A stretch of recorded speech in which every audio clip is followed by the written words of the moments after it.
Assalamualaikum warahmatullahi wabarakatuh. Kami dari kelompok 5 yang beranggotakan saya sendiri sebagai Rizka Trilistiani dan kedua rekan saya yang bernama Mela Salma dan Pipin Erwinda Putri. Topik pembahasan kami pada kali ini adalah memahami hukum waris 2 dan seputaran hukum waris. Dengan pembahasan A. Wasiat, B. Penyelesaian sengketa kewarisan. A. Pengertian wasiat. Wasiat adalah berpesan tentang suatu kebaikan yang akan dijalankan sesudah orang meninggal dunia. Wasiat berasal dari kata washa yang berarti menyampaikan atau memberi pesan atau pengampuan. Dengan arti kata lain, wasiat adalah harta yang diberikan oleh pemiliknya kepada orang lain setelah si pemberi meninggal dunia.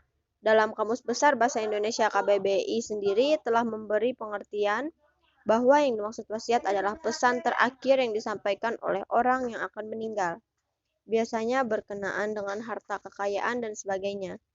Pengertian ini sangat sederhana dan awam. Untuk lebih detailnya dapat dilihat dalam perundang-undangan berkaitan dengan hal itu. Peraturan yang khusus mengatur tentang wasiat terdapat di dalam Komplikasi Hukum Islam KHI dalam bab 5 pasal 194 sampai dengan 209 dan beberapa pasal lainnya di luar bab 5 tersebut. Di antaranya pasal 175, pasal 108 KHI. Selanjutnya, sumber hukum wasiat. Hukum berwasiat adalah dibolehkan. Di antara sumber-sumber hukum wasiat adalah melalui dalil Al-Quran, sunnah, amal para sahabat, dan ijma' ulama. Wasiat didasari dari firman Allah di dalam Al-Quran surat Al-Baqarah ayat 180 dan juga terdapat di dalam Al-Quran surat Al-Maidah ayat 106. Menurut sebagian pendapat, ayat wasiat tersebut dinaskahkan setelah turunnya ayat tentang kewarisan.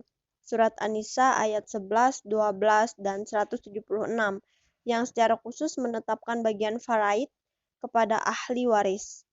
Pendapat ini dikemukakan oleh kebanyakan sahabat dan ahli fikih.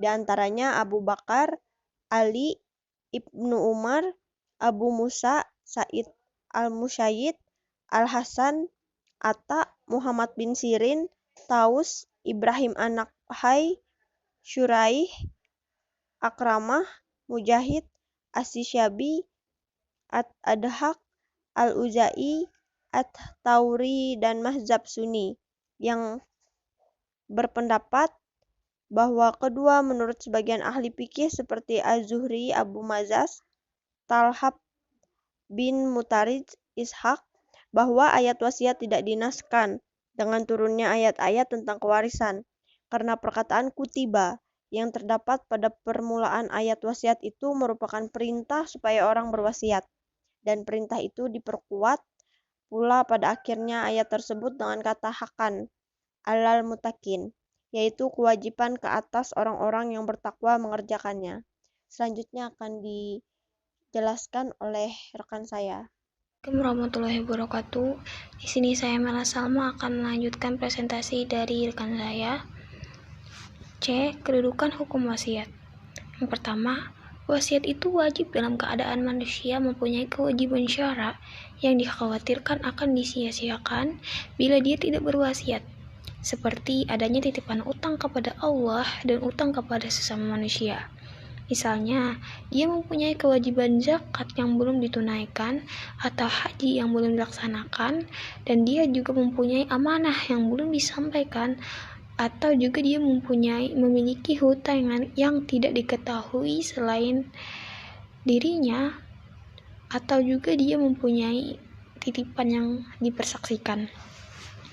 Kemudian yang kedua, wasiat itu disunnahkan jika diperuntukkan kepada kebajikan, karib kerabat, orang-orang fakir, dan orang-orang soleh. Kemudian ada yang ketiga, wasiat itu diharamkan jika merugikan ahli waris. Misalnya, wasiat yang melebihi 1/3 harta warisan, apalagi menghabiskan harta waris, diharamkan pula mewariskan khamar, membangun gereja, ataupun tempat hiburan.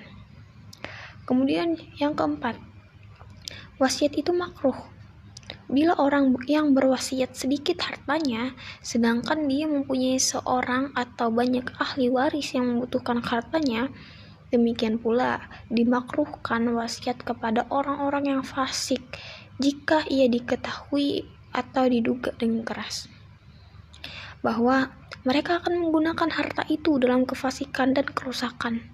Akan tetapi, apabila orang yang berwasiat mengetahui atau menduga keras bahwa orang yang diberi wasiat akan menggunakan harta itu untuk ketaatan, maka dari itu wasiat menjadi sunnah.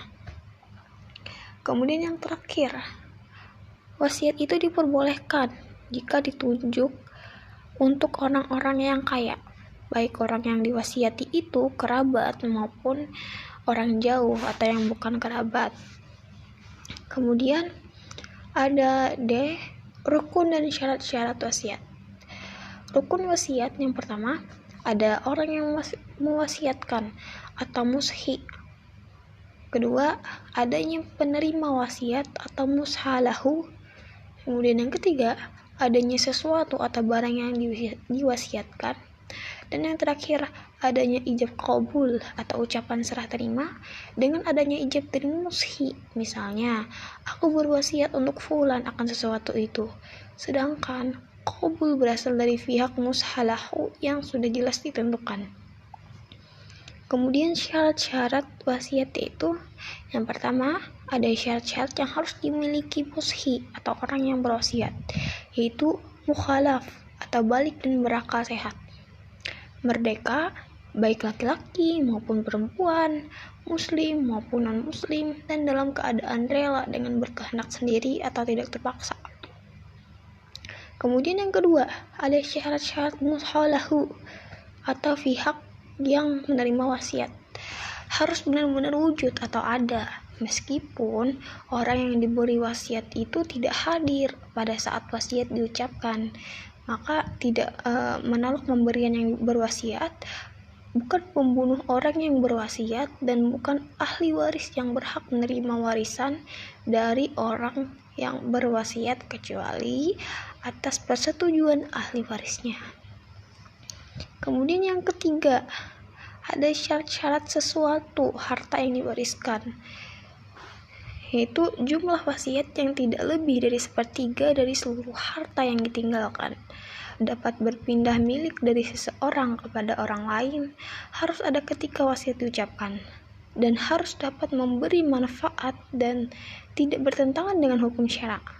Misalnya, wasiat agar membuat bangunan megah di atas kuburan. Kemudian yang terakhir, ada syarat-syarat sihha ijab qabul, yaitu kalimatnya dapat dimengerti atau dipahami baik lisan ataupun tulisan, dan penerima wasiat itu diucapkan setelah orang yang berwasiat meninggal dunia. Mungkin itu saja presentasi dari saya, kurang lebihnya saya mohon maaf. Akan dilanjutkan lagi oleh rekan saya yang terakhir, yaitu Vivian Erwinda Putri. Terima kasih. Hikmah wasiat. Yang pertama, sebagai bentuk ketaatan terhadap perintah Allah dalam Quran Surah Al-Baqarah ayat 180. Yang kedua, menghormati nilai-nilai kemanusiaan, terutama bagi kerabat dan orang lain yang tidak mendapatkan warisan. Yang ketiga, sebagai bentuk kepekaan terhadap keluarga serta mempererat tali silaturahim. 2. Penyelesaian sengketa kewarisan. Penyelesaian sengketa kewarisan sangat beragam macam. Ada yang menyelesaikan sengketa dengan cara ahli waris dalam pembagian harta warisan ada 2, yaitu secara kekeluargaan atau dengan cara mengajukan gugatan ke mahkamah syariah atau mediasi. Menggunakan penyelesaian dengan cara mengedepankan musyawarah dengan jalan damai dan tidak bertentangan dengan hukum Islam. Jadi, menyelesaikan sengketa waris lebih mengedepankan perdamaian dengan menggunakan hukum Islam terlebih dahulu, kemudian dilakukan musyawarah untuk bersepakat menentukan bagian dan pembagian harta.